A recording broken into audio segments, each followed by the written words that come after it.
ओम शांति। ओम शांति। ओम शांति।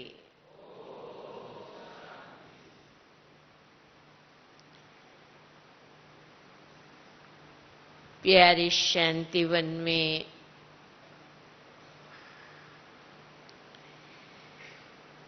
और जब खास कुमारों को देखते तो किसकी याद स्वतः आ जाती है? बाप दादा तो याद आता ही, लेकिन हमारी दादी प्रकाशमणि, कुमार का दादी, जिन्हें कुमारों के लिए बहुत ही सविशेष स्नेह रहा, तो दादी की हमेशा याद आ जाती।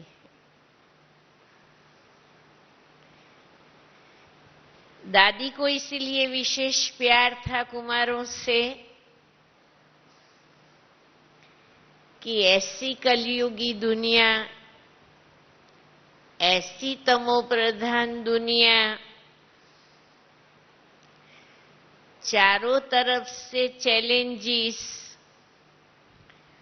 और उसी में बाबा के कुमार बच्चे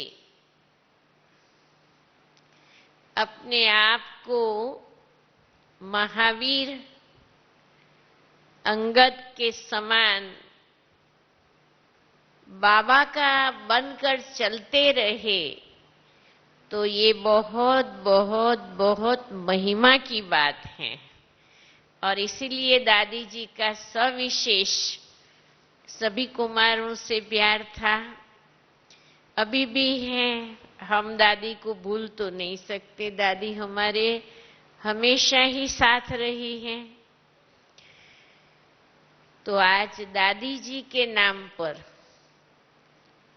वो खुशी को लूटते हुए स्वयं को जरा शाबाशी तो दे दो कि वाह कुमार जीवन, वाह।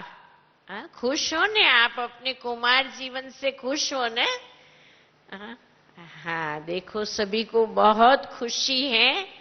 संगम में ये कुमार और कुमारी जीवन, ये बहुत बड़े भाग्य की बात है, क्योंकि कितने सारे बंधनों से हम यूं ही मुक्त हो जाते हैं। मुक्ति, जीवन मुक्ति बाबा देने आए हैं, तो ज्ञान के द्वारा मुक्ति, जीवन मुक्ति तो मिल जाती है, लेकिन गृहस्थ में, संसार में न फंसने से कई बातों से तो ऐसे ही हमें मुक्ति मिल जाती है। इसलिए बड़े भाग्यशाली हैं। आपके भाग्य के ऊपर बाप दादा को भी नाज है, पूरे परिवार को भी नाज है। आज बड़ा सुंदर विषय हमारे लिए पसंद किया है। आप सभी तो जानते ही हैं कि बैलेंस की कला के लिए दुनिया में कौन सा खेल मशहूर है? कौन सा खेल मशहूर है? कौन सी कला मशहूर है? सर्कस। सर्कस किस पर बना हुआ है? बैलेंस की कला पर। और उसी बैलेंस की कला से वो लोग तो कमाई कर लेते हैं, कितने पैसे कमा लेते हैं और कितनी लोगों को खुशी दे देते हैं। और बैलेंस की कला एक खेल बन गई। तो सोच लो, अगर हमारे जीवन के अंदर ये बैलेंस की कला आ जाए, तो हमारा जीवन भी क्या बन जाए? क्या बन जाए? बैलेंस की कला आ जाए तो जीवन क्या बन जाए? खेल बन जाए। और खेल तो खुशी खुशी से खेलते हैं, और खुशी मिलना माना ब्लिस, एकदम हमारा जीवन ब्लिसफुल बन जाए, सुखमय बन जाए। बाबा हमेशा कहते हैं बैलेंस के द्वारा ब्लेसिंग मिलती है, और ब्लेसिंग मिलने से हमारी लाइफ कैसी बनती है? ब्लिसफुल बनती है। आप लोगों को जब पूछा जाए ने तो आप बोलना, उस बोलने का मौन नहीं है। बाकी के टाइम भले मौन हो, लेकिन जब प्रश्न पूछा जाए तो उसका उत्तर देने में तो यस मैन बनना है, हाँ कहना है, जवाब देना है। तो सबसे पहले ये बैलेंस की कला के लिए व्यक्तिगत रूप से मन और बुद्धि का बैलेंस चाहिए। मन अर्थात भावनाएं, और बुद्धि अर्थात विवेक। मन अर्थात संकल्प, बुद्धि अर्थात निर्णय। तो ये मन और बुद्धि का बैलेंस बना रहे,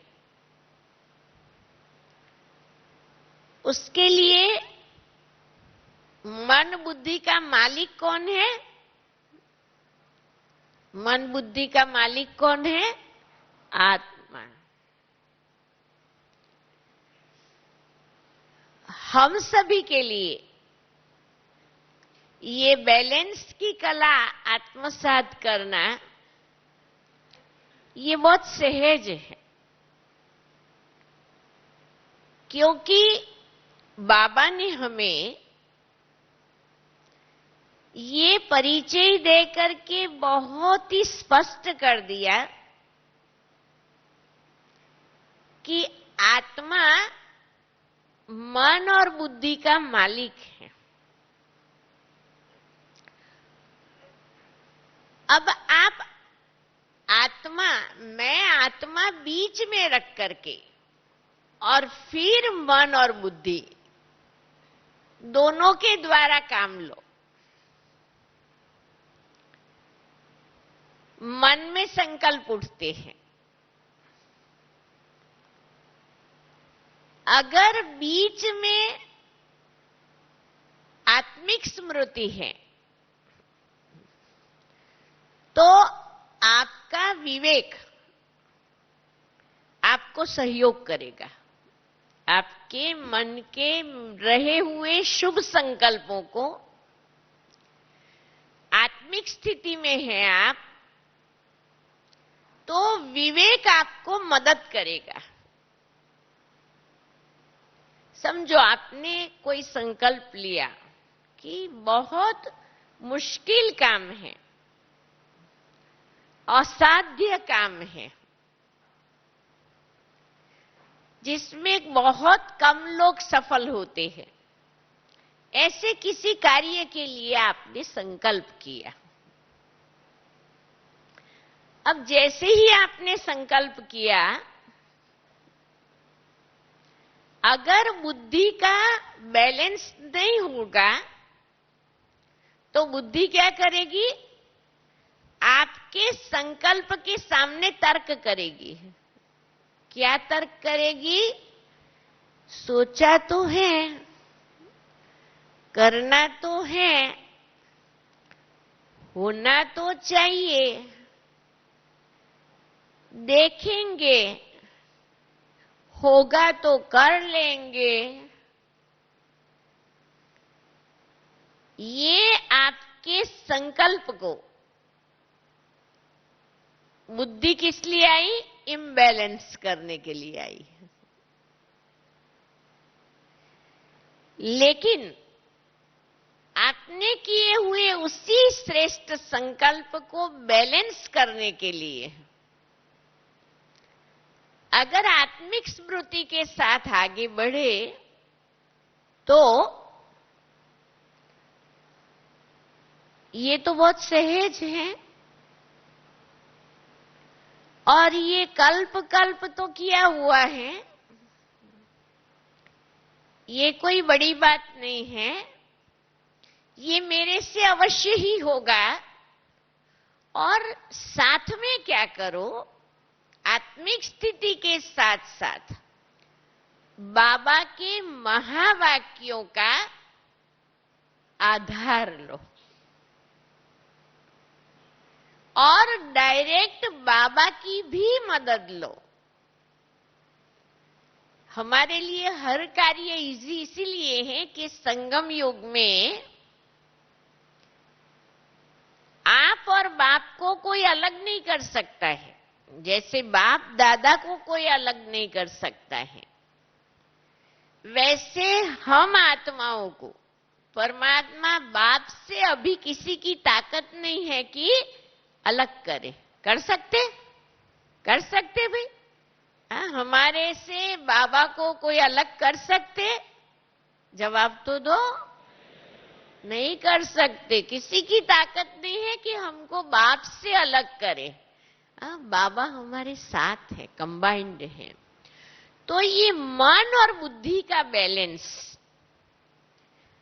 आप असंभव काम संभव कर पाएंगे। लेकिन एक छोटी सी बात है, अगर बैलेंस गया तो एक छोटा मिसाल है, एक छोटी सी चीज क्या करती है। अगर समझो आपने बुद्धि में शंका उत्पन्न की, बुद्धि का बैलेंस नहीं रहा, मन के शुभ संकल्प के साथ बुद्धि का बैलेंस शंका युक्त हो गया, तो वो क्या करता है मालूम है? इतना बड़ा दूध का टोप भरा हुआ है, उसके अंदर खाली इतना एक ड्रॉप पॉइजन डाल दो, क्या हो जाएगा? सारा दूध पॉइजन हो जाएगा। बहुत श्रेष्ठ संकल्प लिया, बहुत ऊंची भावना रखी, लेकिन थोड़ी सी शंका, थोड़ा सा प्रश्नार्थ, थोड़ा सा डाउट, वो क्या करेगा? सारे संकल्प के बैलेंस को खत्म कर देगा।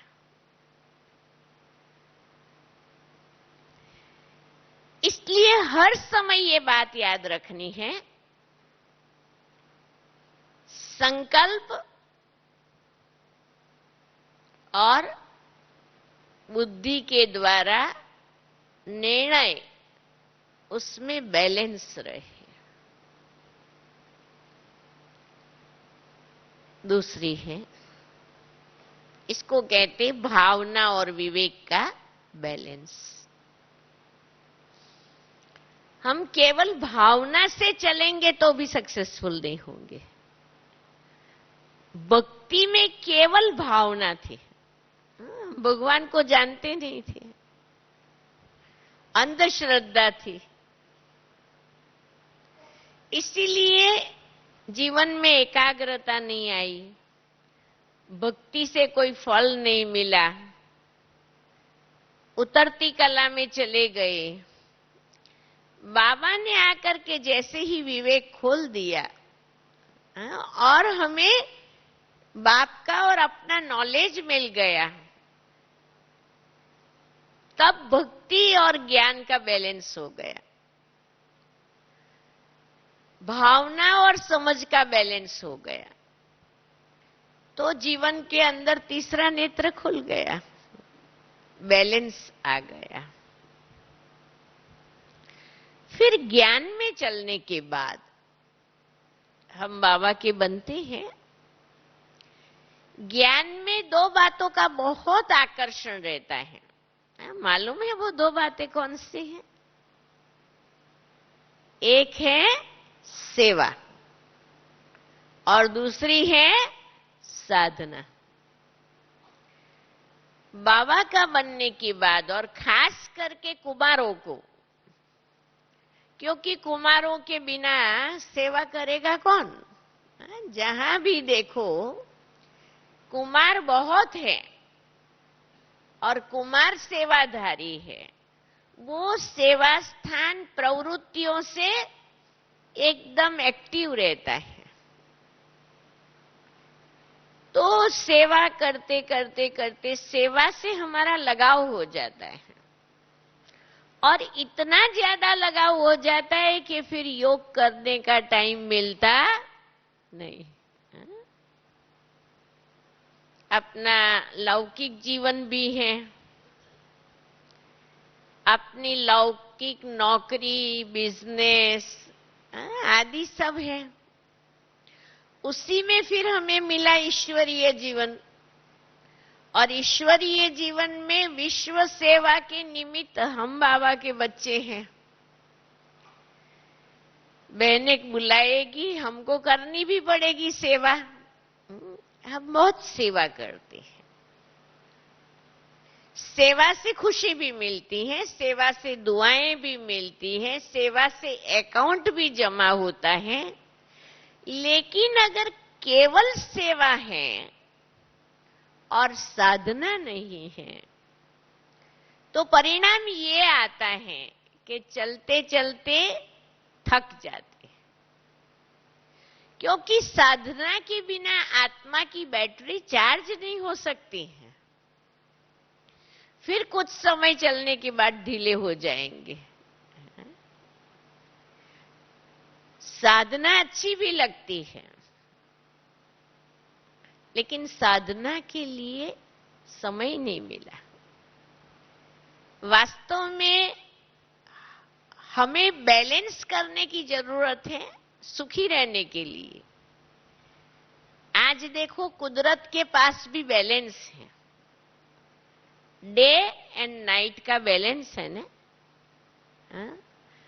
अगर नाइट नहीं होती तो भी हम लोग क्या हो जाते? आज सोने नहीं मिले, एक दिन भी रात्रि की नींद नहीं मिले तो क्या हो जाता है? हाल हवाल हो जाता है ना। तो देखो कुदरत ने बैलेंस रखा दिन और रात का। सीजन का भी बैलेंस है, गर्मी, ठंडी, बरसात। ये बैलेंस है तो हमें सुख लगता है। तो ये दोनों बैलेंस के बनाए रखने के लिए हमें उसके महत्व को बुद्धि में रखना है। अगर साधना की कीमत पर सेवा करेंगे तो एक दिन ऐसा आएगा कि आप सेवा भी छोड़ के बैठ ही जाएंगे। सेवा के लिए सबसे पहले साधना के द्वारा मन की दृढ़ता चाहिए। सेवा के, साधना के द्वारा जीवन में एकाग्रता चाहिए। आत्मिक स्थिति का अभ्यास चाहिए, और आत्मा इतनी अपनी स्वस्थिति में हो जिस साधना के बल से कोई भी सेवा हो उनको स्वस्थता से कर सके। नहीं तो क्या होता है, आप सभी अनुभवी होंगे। देखो सेवा में ही क्या होता है, वैरायटी संस्कार आते हैं जिनमें चलना पड़ता है। सेवा में खाना पीना, सोना, दिनचर्या, कभी हार्ड वर्क, ये सब आता है।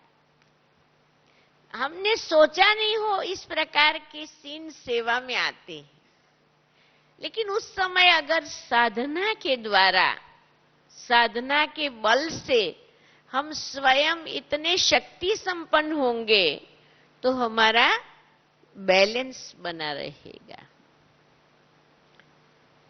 तो साधना और सेवा, ये दोनों का बैलेंस रखना है। और इसीलिए देखो, यज्ञ में समय प्रति समय ये भट्टियों का आयोजन क्यों किया जाता है?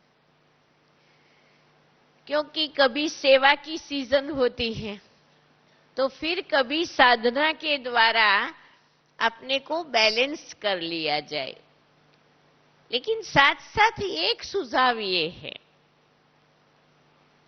कि दिनचर्या के अंदर ही हमें अपने लिए ऐसा प्लानिंग करना चाहिए कि सेवा और साधना का बैलेंस रहे। मेरे अनुभव से साधना की कीमत पर मैं सेवा को महत्व नहीं देती हूं, क्योंकि सेवा का आधार साधना है। सेवा की सफलता का आधार साधना है। व्यक्तिगत रीति, अमृत वेला का योग, 5 टाइम का ट्रैफिक कंट्रोल, हर घंटे का 1 मिनट का योग, इसके अलावा एक एक्स्ट्रा खुद के लिए जो अपॉर्चुनिटी बनाई है, कभी भी किसी भी व्यक्ति को मिलकर उससे वार्तालाप शुरू करने के पूर्व 1 मिनट मेडिटेशन करना ही, चाहे वो कोई भी हो। जिज्ञासु हैं, घर के भाई बहन हैं, कोई भी है, पर पहले 1 मिनट साइलेंस में बैठना ही है और फिर बात को प्रारंभ करना है। दूसरा, किसी भी कार्य के लिए घर से बाहर निकलना, बाबा को मिलना, बाबा के पास जाना, बाबा से बात करना, फिर जाना। कहां से भी आओ, बाबा को रिपोर्ट दो, बाबा के सामने बैठो। इससे क्या हो जाता है कि दिन में अपनी साधना के प्रति, साधना के अटेंशन के प्रति अलर्टनेस ऑटोमेटिक बन गई, स्वाभाविक बन गई। इसीलिए कभी ऐसा नहीं लगेगा कि आज हमारा योग छूट गया, हमको योग करने का टाइम नहीं मिलता है। और दूसरा, सामूहिक रीति, सेंटर में कोई भी प्रोजेक्ट बनाएंगे सेवा का, तो उसी प्रोजेक्ट के पहले, उस प्रोजेक्ट की सफलता के लिए पहले विशेष योग करना है। 1 सप्ताह के लिए विशेष योग रखेंगे, या 11 दिन के लिए रखेंगे, या 21 दिन के लिए रखेंगे। पहले योग। अब पहले योग करेंगे तो क्या होगा? वो बात बुद्धि में इतनी सहज रीति बैठ जाएगी, उसके प्रति इतनी क्लैरिटी आ जाएगी कि हमको ये क्या करना है, कैसे करना है, बाप दादा से कैसे मदद लेनी है, लोगों से किस प्रकार कार्य करना है। तो एकदम अपना माइंड सेट हो जाएगा। और माइंड सेट से जो काम करेंगे ने, तो आपके जीवन में कभी अपसेट की स्थिति नहीं आएगी। सेवा में कभी भी कितनी भी बातें आएगी, लेकिन अपसेट की स्थिति हमारे साथ नहीं बने, उसकी हमें सावधानी रखनी है। इसलिए सेवा और साधना का बैलेंस। फिर तीसरी बात है, हमारा ये जो जीवन है, वो जीवन बाबा जैसे कहते हैं न, वैसे बहुत हल्का, लाइट, फरिश्तों के जैसा होना चाहिए, जिसमें रमणीकता और गंभीरता, ये दोनों का बैलेंस।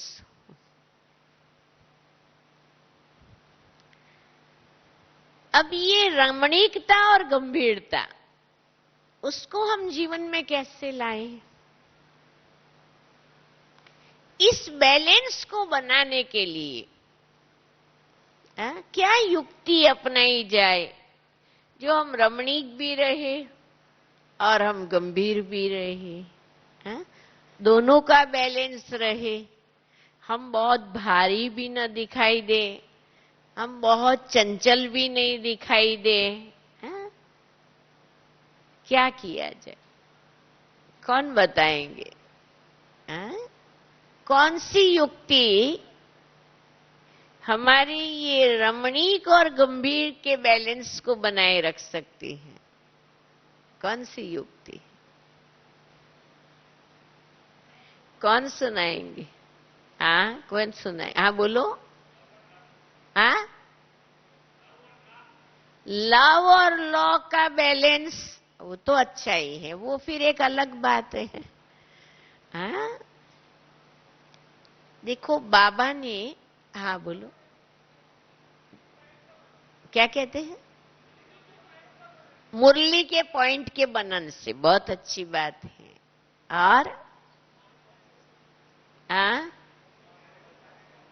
एक न्यारे और प्यारे रहने से रमणीकता और गंभीरता रहेंगी, बहुत अच्छी बात है।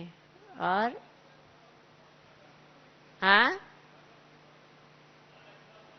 बालक सो मालिक रहने से रमणीकता और गंभीरता, ठीक है, अच्छा है, सभी की बातें अच्छी है।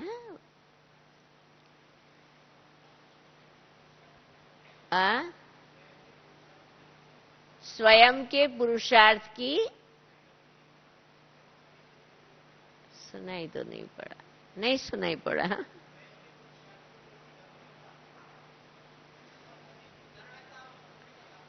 स्वयं के पुरुषार्थ के प्रति गंभीरता और अन्य के प्रति रमणीक।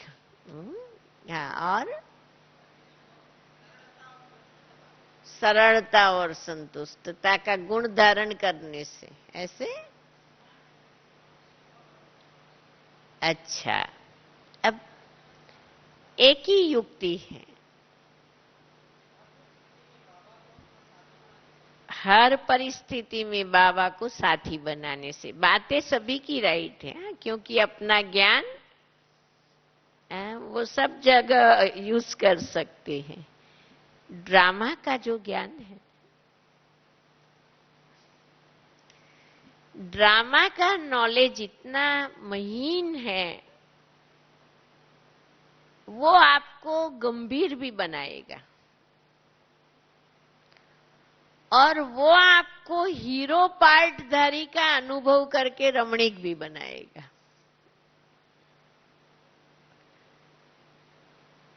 जितना आप गंभीर बनना चाहो, ज्ञान युक्त गंभीरता, गमगीनी वाली गंभीरता नहीं,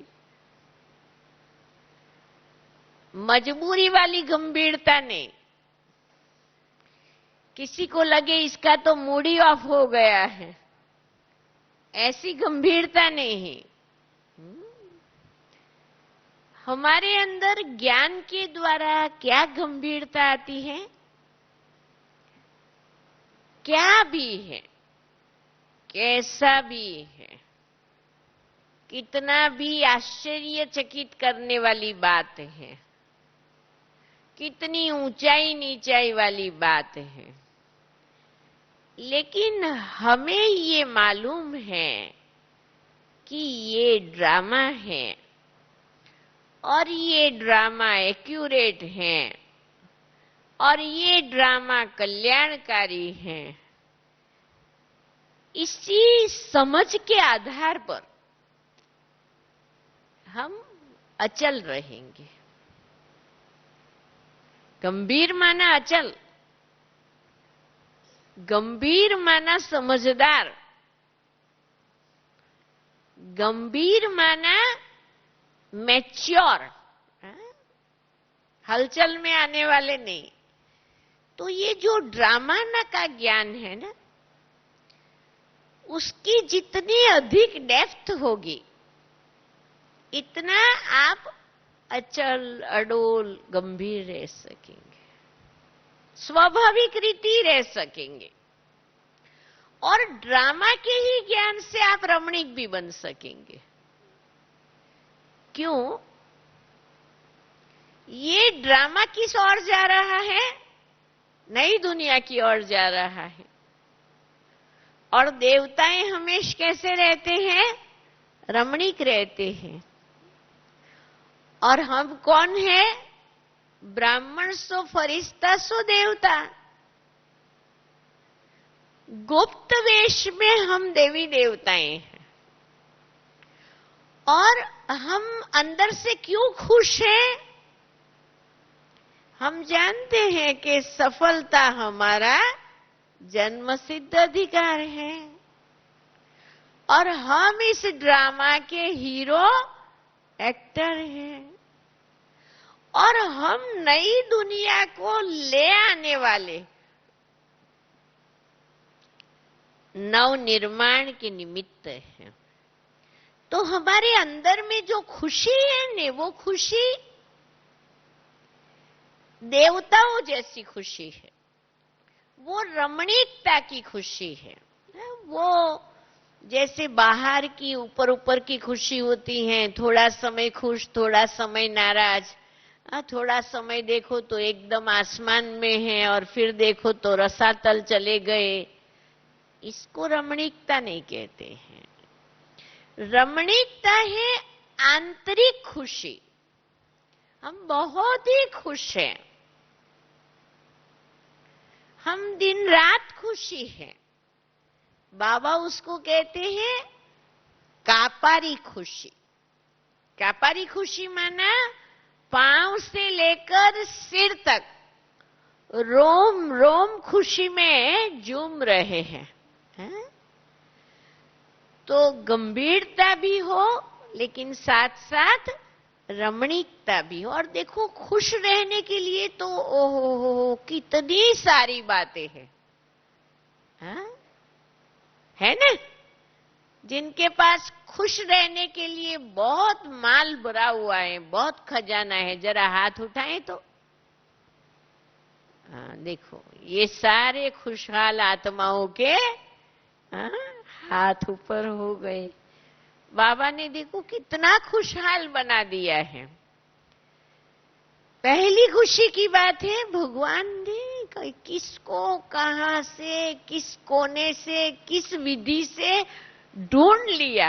ये कोई सामान्य बात थोड़ी है ना? सारी इतनी बड़ी दुनिया से भगवान ने हम लोगों को ढूंढ लिया, ये कितनी खुशी है।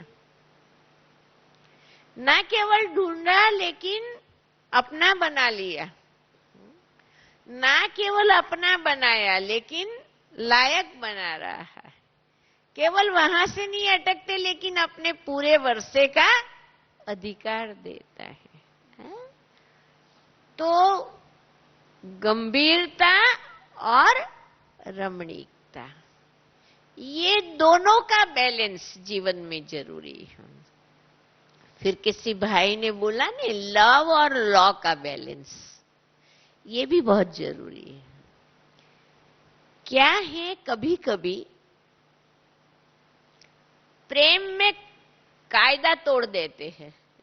समझते हैं प्रेम में नेम नहीं, माना नियम नहीं। कभी लव के वश इतना हो जाते हैं जो लॉ टूट जाता है, और कभी इतने लॉफुल बन जाते हैं जो प्रेम का टुकड़ा टुकड़ा कर देते हैं। नहीं, लव और लॉ, ये दोनों का बैलेंस बहुत जरूरी है। देखो, हम सभी ज्ञान में आते हैं, बाबा के बनते हैं, बाबा के प्रति, ब्राह्मण परिवार के प्रति हमारा इतना प्यार होता है। अब उस प्यार के कारण क्या हो जाता है, लौकिक परिवार के प्रति हम केयरलेस बन जाते हैं। लौकिक वालों को हम महत्व नहीं देते हैं, उनकी सुनते नहीं हैं, लौकिक के कायदे को तोड़ देते हैं। आप कहेंगे ऐसे क्या लौकिक के कायदे तोड़ते? देखो, कुमार और कुमारियों को छुट्टी मिलने में बहुत मुश्किल मिलती है। अब नहीं मिलती है, बाबा के घर तो आना ही है। अब वो अट्रैक्शन को तो हम छोड़ नहीं सकते, हमारा प्यार है। अब कायदा ऐसा है कि लौकिक वालों को खुश रख करके अलौकिक में चलना है, लौकिक वालों को डिस्टर्ब ना करके ज्ञान में चलना है, क्योंकि उन्हों की जरूरत तो रहेगी। हम बिना परिवार के तो चल नहीं सकेंगे। तो कायदा ये है कि हम लौकिक को भी ध्यान में रखें, अलौकिक को भी ध्यान में रखें। केवल अलौकिक के अट्रैक्शन में ना चले या केवल लौकिक में अट्रैक्शन में भी ना चले, परंतु लौकिक और अलौकिक ये दोनों के बैलेंस को, लौकिक में भी लव एंड लॉ के बैलेंस को बनाए रखना भी हर एक का सरकमस्टेंसेस अपना अपना होगा। बहुतों को बहुत परीक्षाएं आई होंगी, जिन्हों को ये लव लॉ का बैलेंस रखने में बहुत परीक्षाएं आई है, जरा हाथ उठाए तो।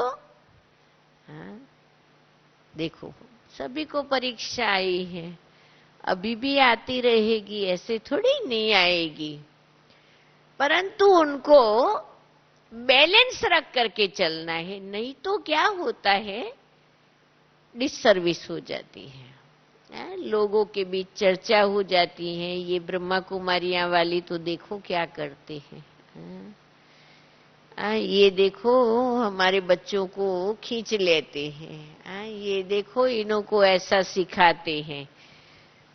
थोड़ा बहुत तो होता रहेगा, क्योंकि जब कोई नई चीज करते हैं तो यज्ञ में आदि में भी परीक्षाएं आई, कसौटी आई, पर देखो बाबा ने भी बहुत नियम में रख करके यज्ञ को चलाया।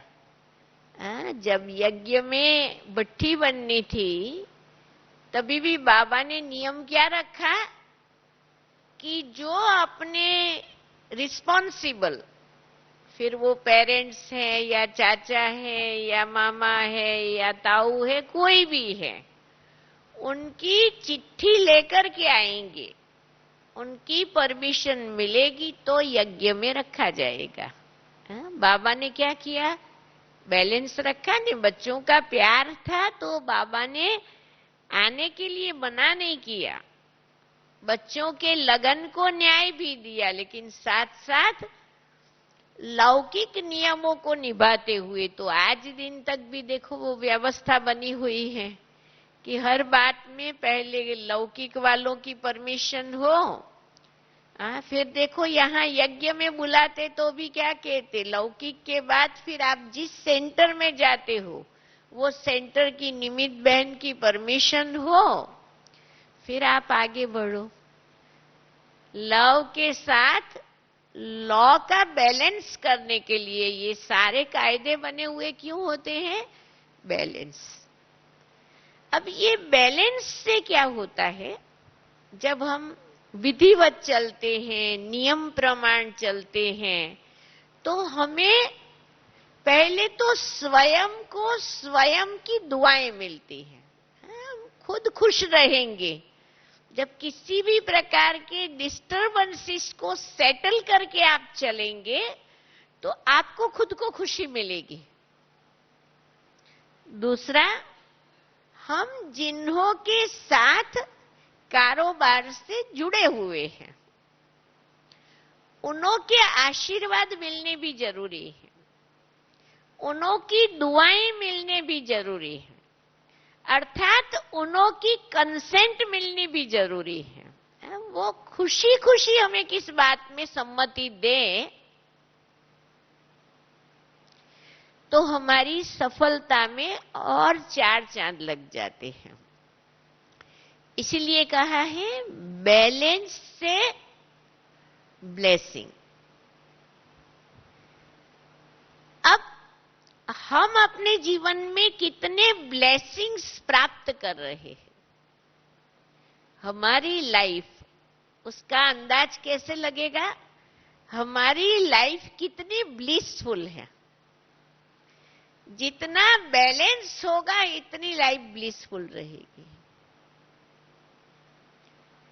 क्योंकि बैलेंस के आधार पर आपको ब्लेसिंग मिलती है। ये ब्लेसिंग सूक्ष्म है, ये ब्लेसिंग सूक्ष्म है, बैलेंस प्रत्यक्ष है, ब्लिस प्रत्यक्ष है। बैलेंस आपने रखा जिससे आपको खुशी मिली, पर ये बैलेंस और ब्लिस के बीच में ब्लेसिंग्स है, आशीर्वाद है। साथियों की दुआएं, बड़ों की दुआएं, छोटों की दुआएं, नजदीक वालों की दुआएं, संपर्क संबंध वालों की दुआएं, ये दुआ कहो या आशीर्वाद कहो या ब्लेसिंग कहो, ये सूक्ष्म है। इसकी अचीवमेंट के लिए ये बैलेंस का अटेंशन जरूरी है, और इसके लिए अगेन हमको योगी बन के रहना पड़ेगा। योगी के लिए गायन है। योगी की स्थिति का क्या गायन है? उनके जीवन में इतना बैलेंस है, इसीलिए उनकी स्थिति का गायन है मान अपमान, स्तुति निंदा, जय पराजय, सफलता निष्फलता, सब प्रकार के ऑपोजिट परिस्थितियों में भी वो स्वस्थिति में रहता है। उनकी स्थिति बहुत ही बैलेंस वाली होती है, और इस स्थिति को धारण करने के लिए योग का चार्ट बढ़ाने की जरूरत है। योग ही एक ऐसी चीज है जिनके द्वारा बाबा से हमको अंदर ही अंदर इतनी नॉलेज की रोशनी मिलती है कि हमारा विवेक, हमारा तीसरा नेत्र, हम आत्मा स्वयं के मालिक बन के चलते हैं। अर्थात कर्मेंद्रियों के मालिक, कार्यकर्ताओं के मालिक, स्वयं के राजा बनकर चलते। हर राज को समझ करके हम राजा बनकर के चलते हैं। इसीलिए इसको राजयोग कहा न। तो आज के दिन इसी क्लास से, इसी सब्जेक्ट से हम हर एक फायदा उठाएं और देखें कि मेरे जीवन में मुझे कौन सा बैलेंस करने की आवश्यकता है, और आज से उसके लिए अपने को संकल्पबद्ध करें। ये तो समझ पाएंगे ने दिनचर्या के आधार से, लौकिक अलौकिक जीवन के आधार से, कि मुझे कहाँ बैलेंस करने की जरूरत है। कभी कभी कई लोगों ने हमें डायरेक्ट इनडायरेक्ट बोला हो, उससे भी हम समझ सकते। क्यों कहते नहीं भाई अभी तुम सेवा तो बहुत करते हो, अब तुम थोड़ा योग भी करो ने, ऐसे हंसते हंसते कहते होंगे ने। या कभी अपना कॉन्शियस भी जवाब देता है। अगर हम अपने तरफ एकदम अटेंशन से चलते हैं तो अपने को भी आंसर मिलता है कि ये जो मेरी चलने की विधि है ने, इसमें थोड़ा इम्प्रूव करने की जरूरत है। ऐसा अंदर से महसूस होता होगा ने। तो अभी 2 मिनट एकदम अलर्ट होके अपने आप से पूछिए कि क्या मेरी जीवन कंप्लीट बैलेंस्ड लाइफ है?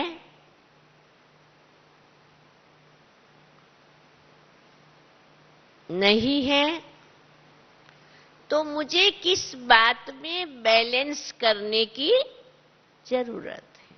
बस इतना सिंपल अपने से बात करें, एकदम अंतर्मुख हो करके, और अपने खुद के साथ बड़े प्यार से बातचीत करें।